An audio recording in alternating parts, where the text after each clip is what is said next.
Hii ni Mbanasi Radio na mimi ni Salome Mlai. Bado nipo katika pita mtandaoni kwa Jumamosi ya leo Juni 27. Nimepitia ukurasa wa Instagram wa Mwananchi Official. Cabo Verde yaandika historia kumenyana na Argentina. Timu ya taifa ya Cabo Verde imeendelea kuandika historia katika fainali za kombe la dunia baada ya kufuzu hatua 32 bora, ikiwa ni mara yake ya kwanza ya kushiriki michuano hiyo mikubwa duniani.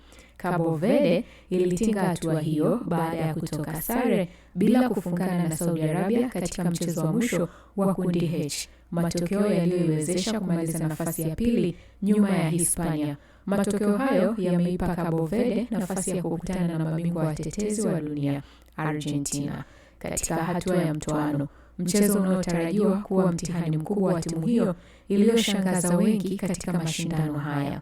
Cabo Verde, taifa lenye wakazi takribani nusu milioni, limeonyesha uwezo mkubwa licha ya kuwa mara yake ya kwanza kufika kombe la dunia. Katika hatua ya makundi ilifanikiwa kupata matokeo ya kuvutia dhidi ya timu zenye uzoefu zaidi, ikiwemo sare dhidi ya Hispania na Uruguay.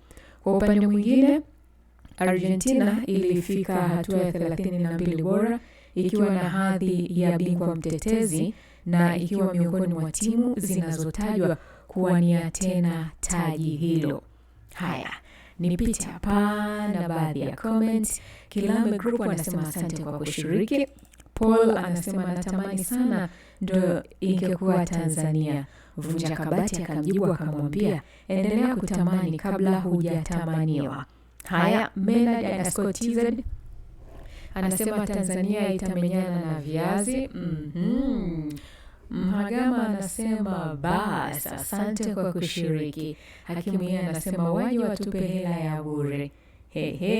Makoa the Legend anasema alafu wa Tanzania tupo zaidi ya milioni 60 na tuna mbwela tu.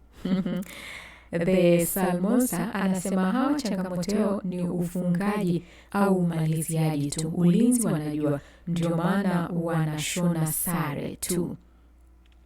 Leos anasema Vozinha wanae na waondoe woga. Timu kubwa kitu gani? Mbona wametoa sare na Spain, sembuse Argentina? Hizi timu kubwa sijui majina makubwa. Mbona wanashinda sio kwa 0 scores against Africa teams? Go Cape Verde, bonge la game.